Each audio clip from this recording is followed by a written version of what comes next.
Hi, everyone. I'm Jamie Poisson.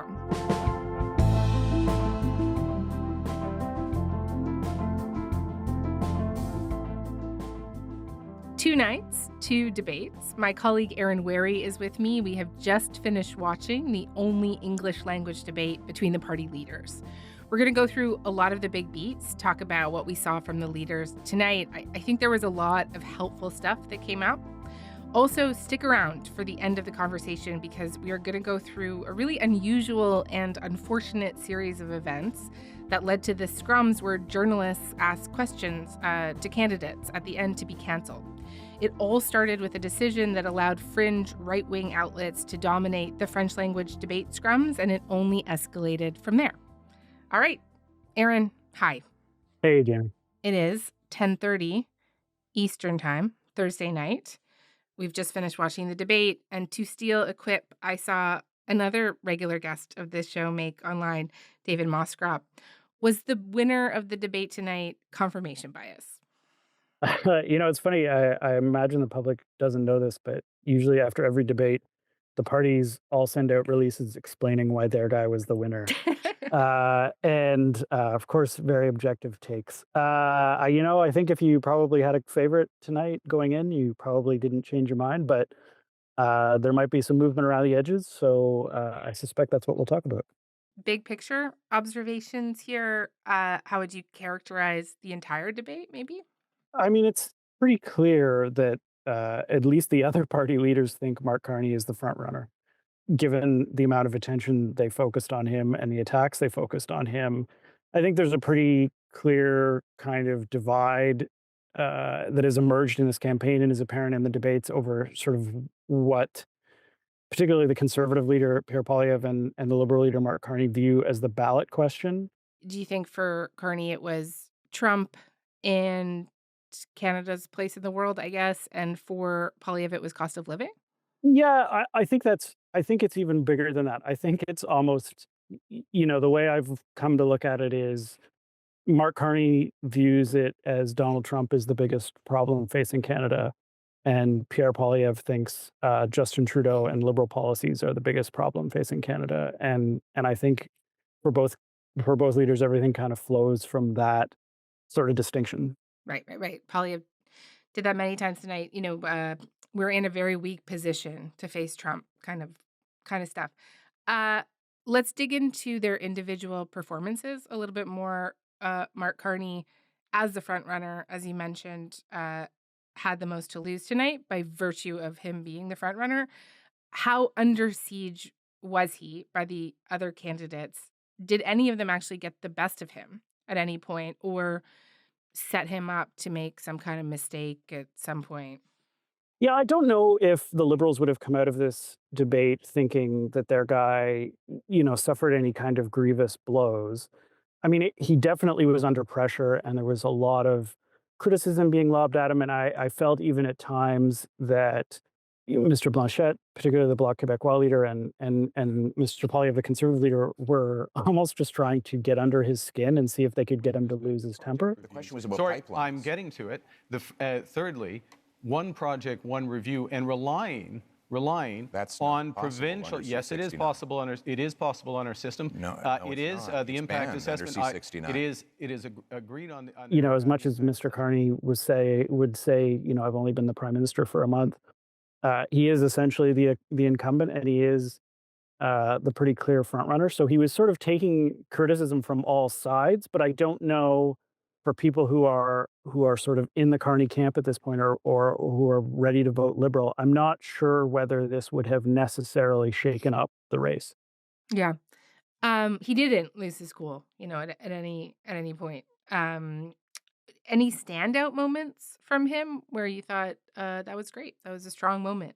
I think he's at his strongest generally when he's talking about his, sort of big economic plans or, talking about the crisis of Trump and, having to face that head on. We can give ourselves far more than Donald Trump can ever take away. If we have one Canadian economy, not 13, and if we just look at that agreement we got with the provinces, look at what Ontario and Nova Scotia have just announced in terms of their steps towards this, this is within our grasp. There was a line I'm sure it was prepared ahead of time of him saying to Pierre Poilievre. I know it may be difficult, Mr. Poilievre. You spent years running against Justin Trudeau on the carbon tax, and they're both gone. Okay, they're both gone. And we're in a new. In terms of quips, I'm not sure Mark Carney quips very often in those situations, but I think that was sort of his one-liner of the night. And then I think the rest was kind of falling back on that sort of reassuring presence that he's trying to project, and talking as, trying to convey the sense that he's a substantive, serious guy. And I'm not saying this was necessarily like a standout debate moment, but it was kind of funny when Francois Blanchet, the Bloc leader, was talking about how the building of those pipelines will take at least 10 to 14 years. Mr. Trump will be 90 years old, not president no more, and somebody of course, less terrible will be there before you can even dream. Poilievre laughed. It was a nice moment of levity, I thought.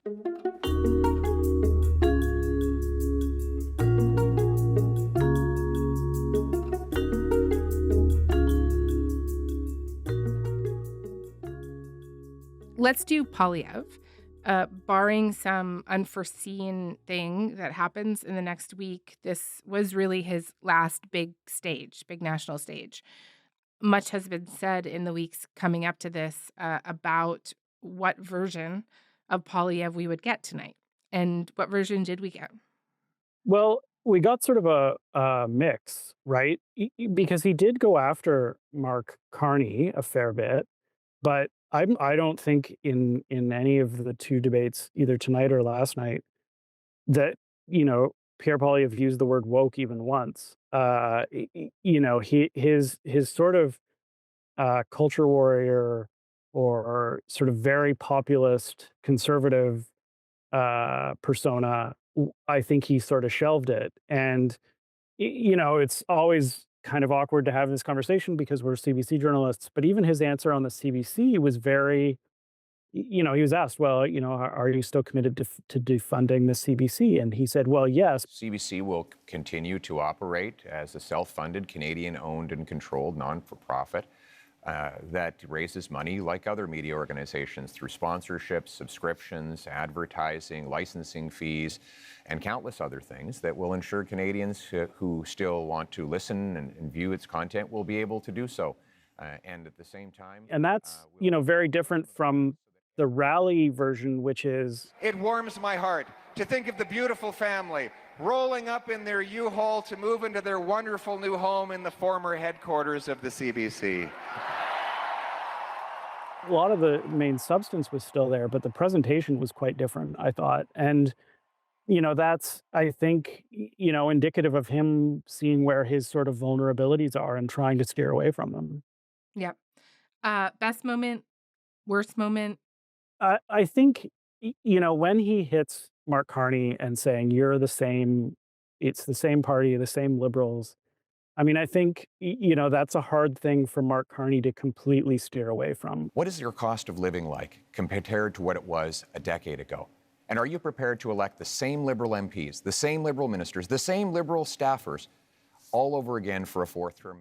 He can't completely run away from the last 9 years in office. And I think that's the strongest argument Pierre Poilievre has to play. And that's why he sort of leans on it as much as he does.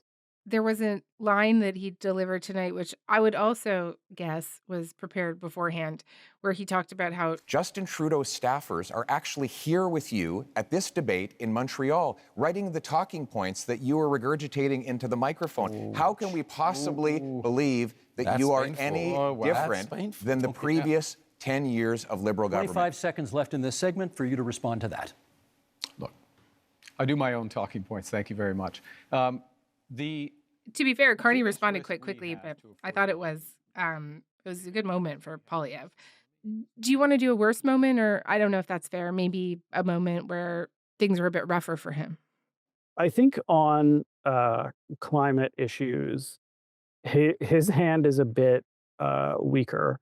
He makes this argument that we should export LNG and that it will reduce emissions. We sent our gas to India, for example, to displace half of their demand for electricity, we could reduce emissions by 2.5 billion tons, which is 3 times the total emissions of Canada. That's the way we bring emissions down and jobs up.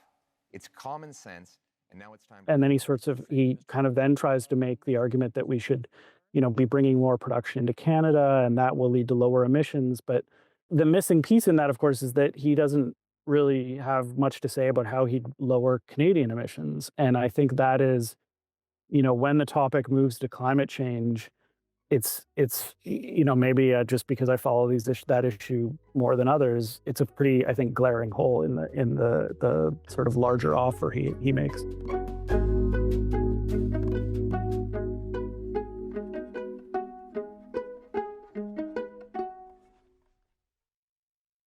Support for the NDP and the Bloc have collapsed, with those voters largely migrating to the Liberals. And I wonder if you think either Jagmeet Singh or Blanchet did anything tonight that might entice some of those voters to come back.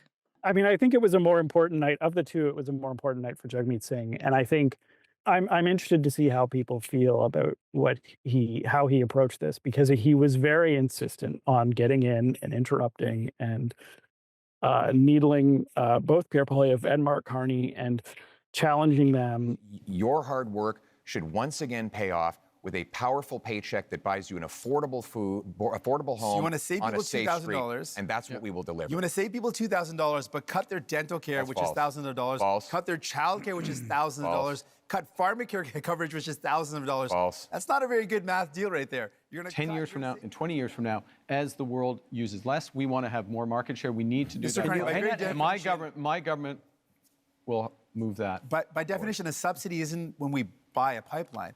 I'm talking about subsidies that go to oil and gas companies. Independent, separate from the country, oil and gas companies. That's what I'm talking about. The figure you quoted last I think it was a bit of a metaphor for the position he's in writ large, in trying to just get into the conversation that has, the idea that they will fight and they will, hold these other guys to account. I just don't know in this setting of a debate whether how viewers are going to feel about that kind of approach. Were there moments where you thought he might have helped anyone on stage? There were a couple of moments where he leapt in to attack Pierre Poilievre, and in kind of I don't know, I would assume inadvertent way, sort of helped out or bailed out Mark Carney. Pierre Poilievre had started in on this attack about the industrial carbon price, and that was directed at Mark Carney, and suddenly Jagmeet Singh sort of leapt in to needle Pierre Poilievre about it and question his knowledge of the situation. Mr. Carney didn't answer my question. I asked how much would an industrial carbon tax on Canadian steel add to the price of a car? And he won't answer because he knows that it will be very expensive because there's lots of steel in cars. Now, Mr. Carney has temporarily But do you know the answer? hidden the You don't know the carbon answer tax. either. You're just It's throwing out random thousands of Just dollars making it up, though. You don't extra know. cost. let Actually, him- I actually do know the answer. It happened on pipelines, too, where he kind of jumped in to needle Pierre Poilievre. He, mocked Pierre Poilievre about housing and how many affordable housing units had been created when Pierre Poilievre was the minister in charge of that file. First of all, Mr. Singh, gonna hold this up to remind you. the Toronto Six right Star, the Toronto Star debunked your falsehoods. it was 6 on that. homes, and I that's the appreciate facts. neither Liberals or NDP are very good with math, but in that You're the clearly year I you was can the count up to minister, if I 6, which could, is great. the year. Because Mark Carney was very, I don't know that Mark Carney very often pressed the case against Pierre Poilievre. And in a way, it sort of helped that it helped Mark Carney that Jagmeet Singh was there to sort of launch the attacks that Mark Carney didn't.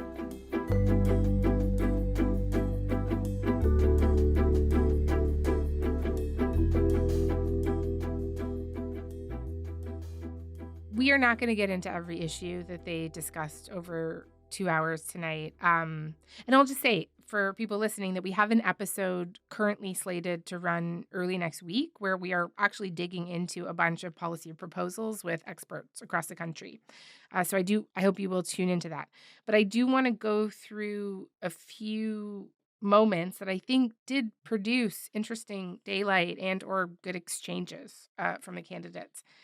Considering Trump has loomed so large in this election, he did not come up a ton. And are you surprised? A little bit, although I think as I thought about it more as the debate went on, I think if there's a reason he didn't come up, it's because there's really only one leader on that stage who wants to talk about him, and that's Mark Carney. And Mhm. Pierre Poilievre doesn't want to have that conversation. Jagmeet Singh doesn't really. There's no advantage to him to having that come up. And so I think that sort of lined up for the discussion to kind of, you saw this particularly in that first segment where it was, I think, supposed to be about Trump and tariffs. And it instead became a conversation about pipelines. The non-Mark Carney leaders on the stage saw a better advantage in talking about things that aren't necessarily directly about Donald Trump. I thought a very interesting bit was the discussion over the notwithstanding clause. And just to explain it a little bit, Polyev has said that he is willing to use this tool that allows you to override the Charter of Rights and to stack multiple life sentences. And that would mean someone convicted of several murders would have to serve their sentences back to back to back. The Supreme Court ruled that that is not constitutional. And just tell me a bit about the interactions that this section produced.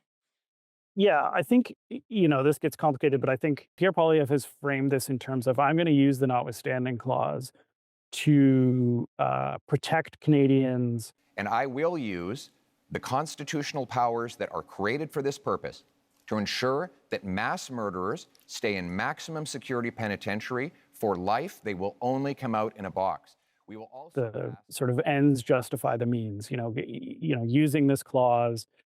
He even frames it in terms of protecting Canadians' rights. To be clear, I want to uphold the charter rights of Canadians under Section 7 to life, liberty, and security of the person. Right now, that right is violated by multiple murderers who are given discounts. And the argument against that from Mark Carney, I think you heard it from most specifically tonight, is, once you start using the notwithstanding clause to overrule judicial verdicts, to set aside charter violations, where does this lead? I think it's a very dangerous slope to override judgments of the Supreme Court of Canada. In fact, the Charter of Rights and Freedoms exists to protect Canadians from people like us on the stage. Politicians who may use their power to override fundamental rights. And the issue in using... It is, given how much this issue has come up, especially at the provincial level in recent years, it is very relevant, I think. And then this would be, I think it also needs to be underlined, if Pierre Poilievre were to form government and if Parliament were to use the notwithstanding clause, this would be the first time the federal Parliament has ever used it. I want to ask you straight about some issues that matter to younger people in this country, because I know that a lot of people listening are of younger generations. They are thinking about owning a home. They are thinking about being able to afford rent, to afford childcare. They're thinking about climate change, which, I know we've talked about already a little bit. And did you hear any candidates tonight really try to reach them? And if so, how? I think Pierre Poilievre made at one point a very direct appeal to young people. Mothers went to bed with empty fridges and empty bank accounts, worried how they'd feed their kids, that seniors worried they'd be evicted from their homes, that young people believed they'd never be able to own a home in the first place.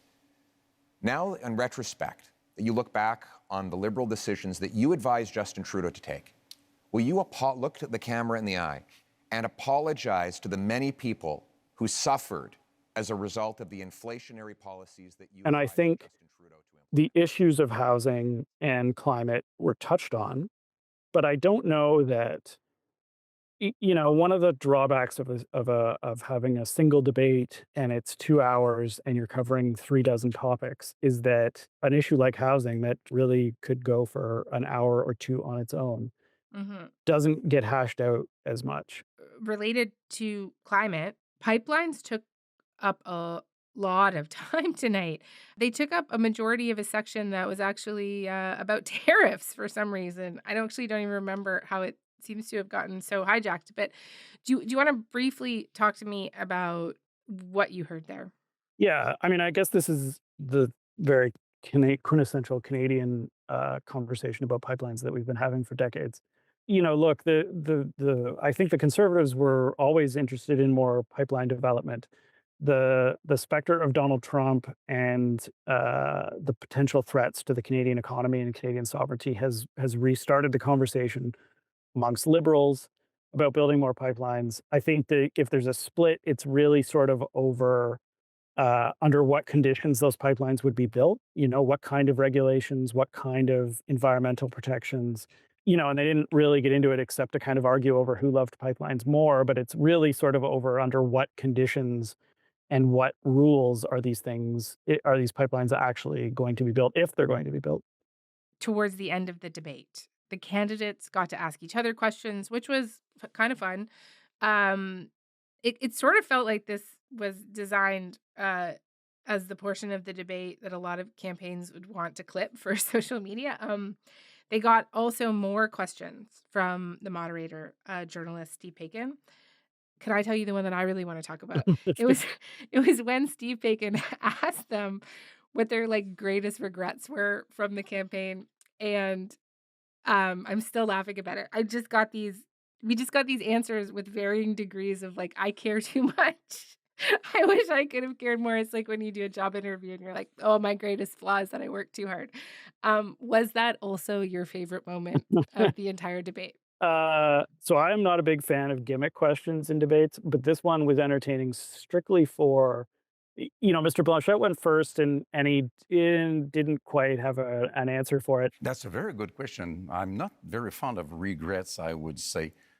And then Jagmeet Singh went second, and having had 30 seconds to think about it, came up with not being able to meet as many people as I would love to have. It's a short campaign, and so I can't get to as many communities that I wanted to. I think one of the honors of my job is to be able to meet people and to hear their stories, and then to take their stories and concerns and bring them to Ottawa and to fight for those people. And then, of course, Mark Carney hears Jagmeet Singh's answer and goes, to be honest, it's the same answer. This is an astonishing country. It is an amazing country. And I was going to say the same thing. And I also would like to, it's really great to travel and so on. And then Pierre Poilievre was like, well, I have to agree with the other two. I actually agree with these two gentlemen. I had a rule that at all my rallies, even when they're really big, I would stand in front of a flag and greet every single person and hear their stories and learn their struggles. It really was sort of a classic kind of what's your biggest weakness? I work too hard and care too much kind of answer.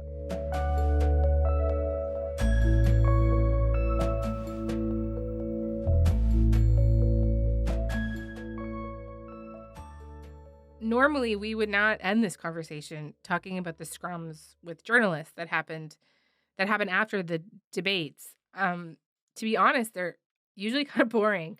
They're not big newsmakers, but as I mentioned in the intro, some really crazy stuff has happened that led to tonight's scrums actually being canceled. The debate commission said that they could not guarantee a proper environment. And do you want to take a stab at what happened yesterday that got the ball on this whole thing kind of rolling? Yeah, so the debate commission has had this problem, I think both in 2019 and 2021, where they have tried to, not accredit certain right-wing websites. The Rebels may be the most sort of well-known of them. And then it's, I think in at least one case, it went to the federal court and it got overturned and they had to accredit them. And even in I think it was the last in 2021 after that debate, the scrums were sort of, it was at least noticeable that these websites were in line to ask questions. But then, last night at the French debate, for whatever reason, the debate commission let themselves get talked into accrediting multiple reporters from these outlets and then giving them multiple attempts to ask questions during scrums, and then those individuals from these websites sort of lined up to ask questions, and they dominated the questions, and Jagmeet Singh's responses were probably most noticeable. Will you condemn the rise in acts of hate against Christians today and explain what your party will do moving forward to keep Christians safe from hate in Canada? Again, thank you, but I'm not going to respond to an organization that promotes misinformation and disinformation like Rebel News. So no, I'm not going to respond to your question. So that sort of set up tonight, where there was, this sort of, what happened after the French debates created a certain amount of tension in the media room, and then further events happened today where there was, multiple incidents, some of them involving our colleagues at the CBC, and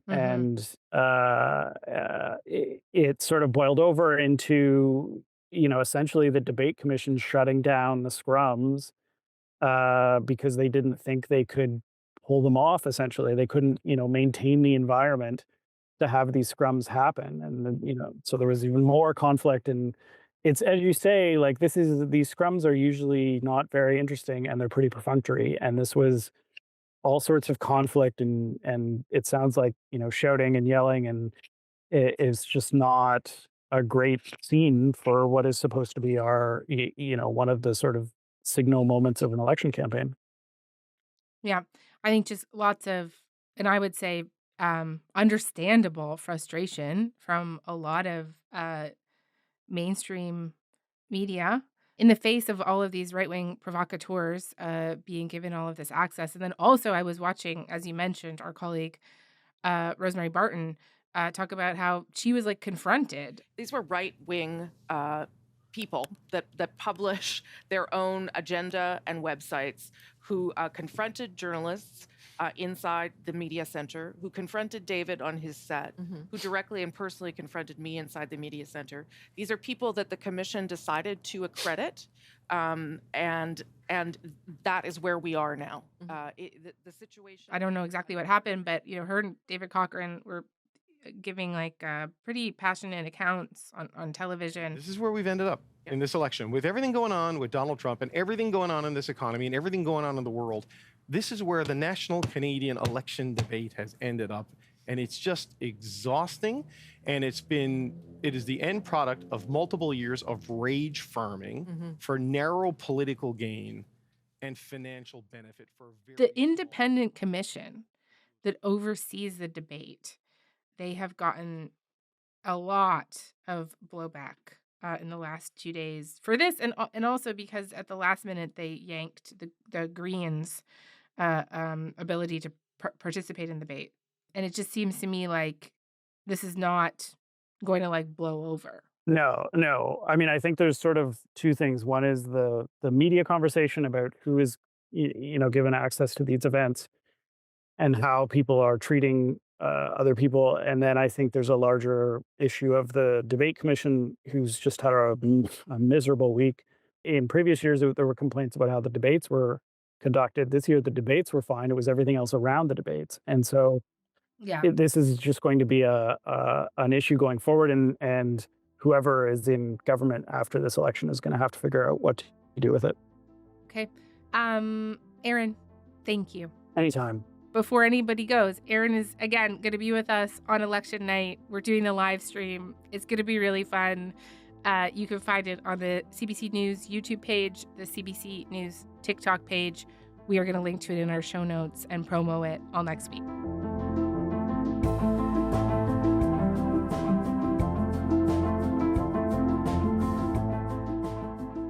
All right, that is all for today.